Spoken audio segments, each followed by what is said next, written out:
I know I haven't posted in a while, and after watching this video you're gonna understand why. And I want to say thank you. So many of you reached out to me, noticed I wasn't posting, and wanted to know if I was all right, and I appreciated each and every one of you for noticing my absence, and it felt really good.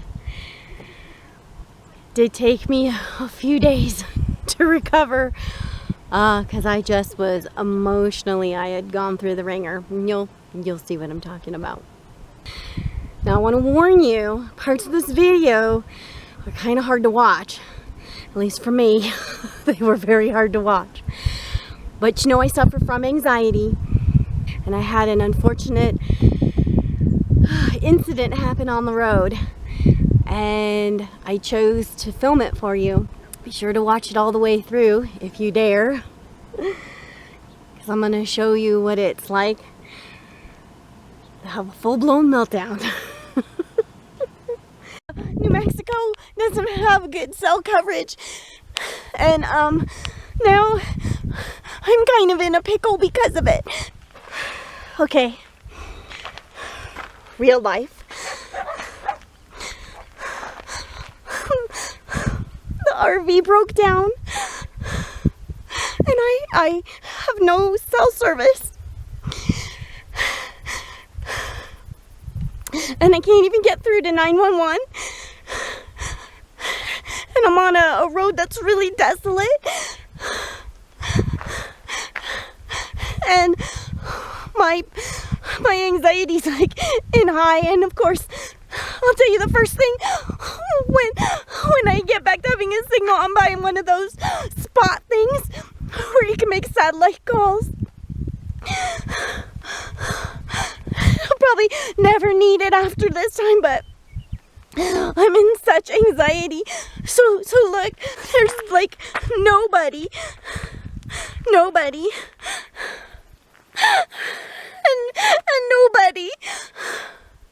except I guess those cows and my dogs.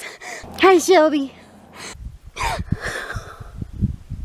I did flag down a car, and I gave them my the information for CoachNet, and they took down the coordinates to give to 911 or the police or highway patrol or whoever. And then also my friend who's expecting me at the next state park, I asked them to call him, and if I know him, he'll probably come and at least just sit with me, because he knows that I panic when I shouldn't really panic. But okay, watch this. I'm gonna show you something.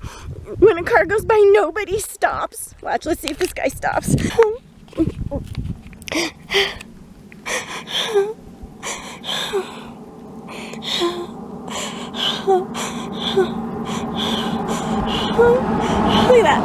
at that. Aren't they in New Mexico? That says New Mexico. I swear to God, that said DT on it. Like, Department of Transportation. Can you believe I'm standing here? I've got my flashers going. That car goes by and doesn't even stop. And it said New Mexico something. I'm gonna look at the replay and see what it said. Okay, watch, here comes another car.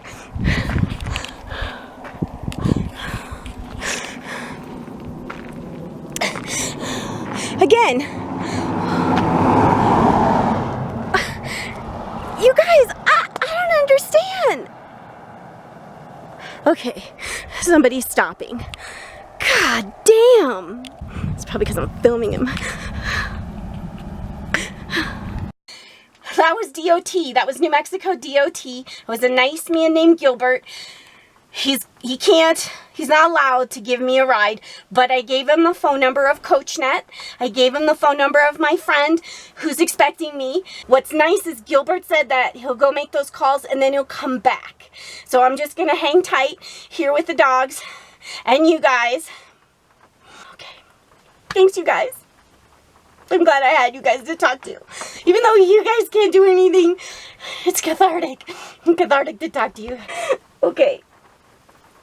And I feel a little bit better now that at least 2 people will know the towing service, and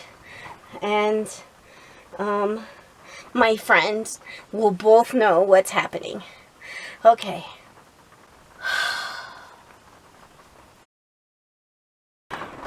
Okay, so here's the latest update. You can obviously tell by my demeanor that things have not gotten much better. They were looking up for a while. I'm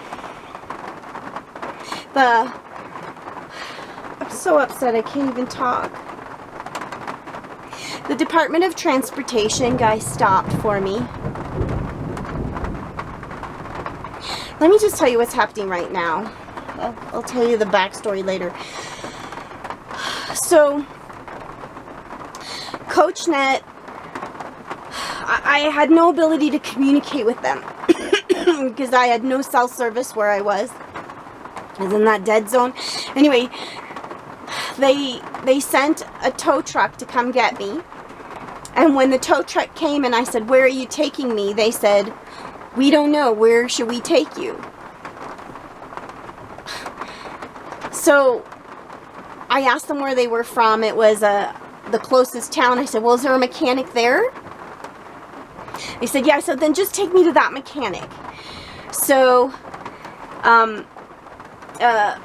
one of my friends that I met in one of the state parks was waiting for me at the next state park. That's where I was headed. Anyway, I was able to get a message to him. I asked the Department of Transportation guy to call CoachNet and call my friend and tell him where I was. Anyway, he came and he stayed with me until the tow truck came, which we had no idea when it was coming and if it was coming. And if need be, he was gonna, he's camping in his car. So he was gonna just camp next to me in the car. And between you and me, I wish that's what we would have done.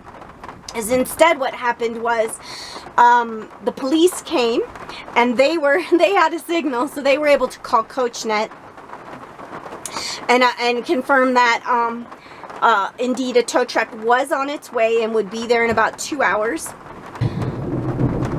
Can you hear that? That's thunder. I'm just in the middle of a terrible storm. It's raining cats and dogs. The thunder is so loud, crashing over my head.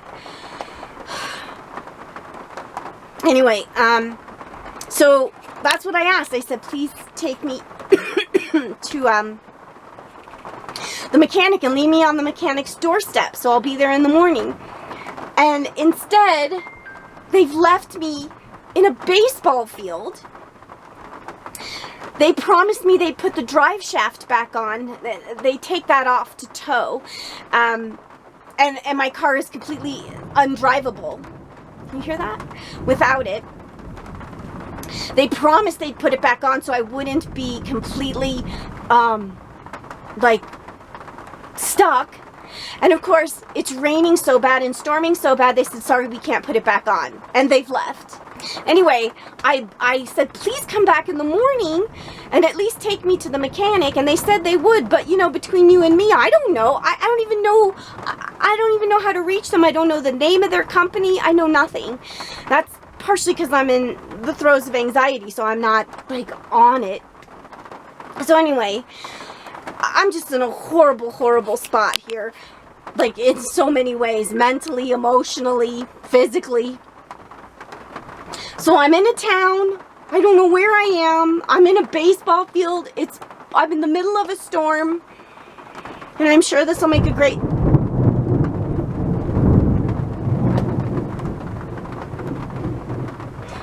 It's bad. It's really bad. Alright, hopefully we'll survive till the morning and I'll tell you what's happening then.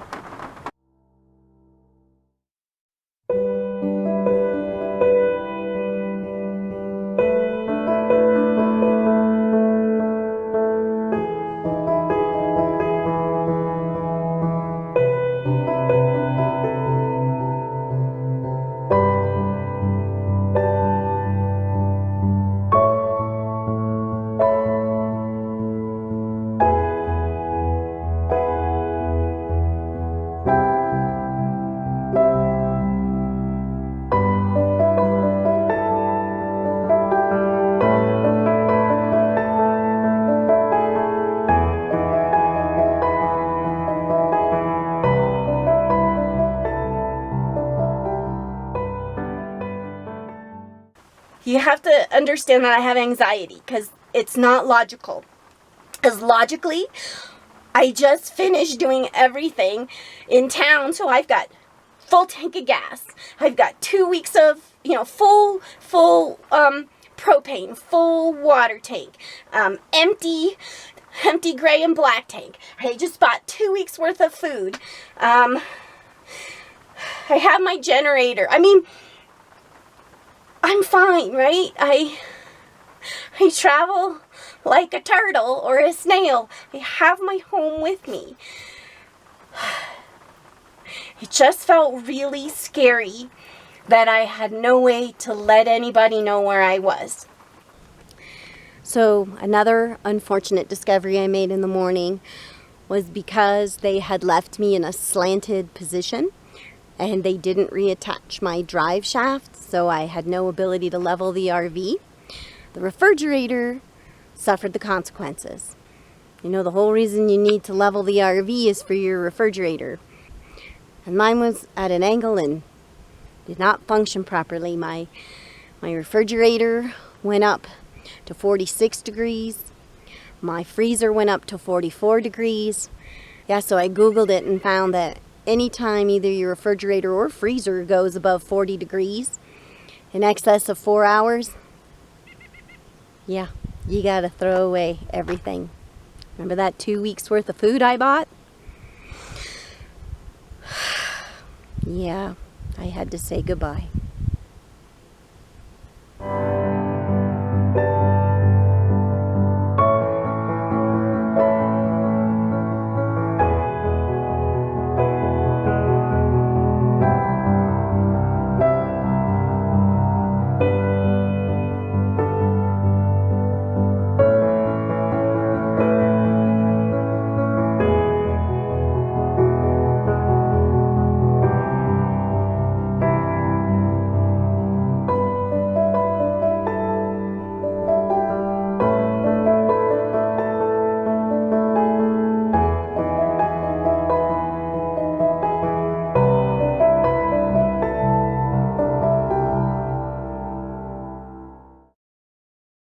Coming back to the scene of the crime.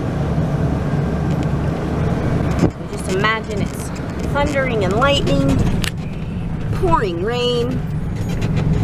They literally just put me right here. This is where they left me. Right here. I believe their lovely shop is over here. Although the whole place kind of looks like a salvage yard. So that's where they took me. Look at this place. This is the land where, I guess, vehicles come to die. So I'm grateful they fixed my RV, but look at this. My intention in posting this video is I want to give you an up-close and personal front seat to what anxiety can look like. And then I want to remind you that even though I suffer from anxiety, I've been out on the road now for almost 2 years. And every day, things happen, the unknown. I mean, worst case scenarios for somebody who suffers from anxiety like I do. And yet, I want you to know I'm out here doing it. And I love it. And if I can go through this and keep on going, then I know you can do it too.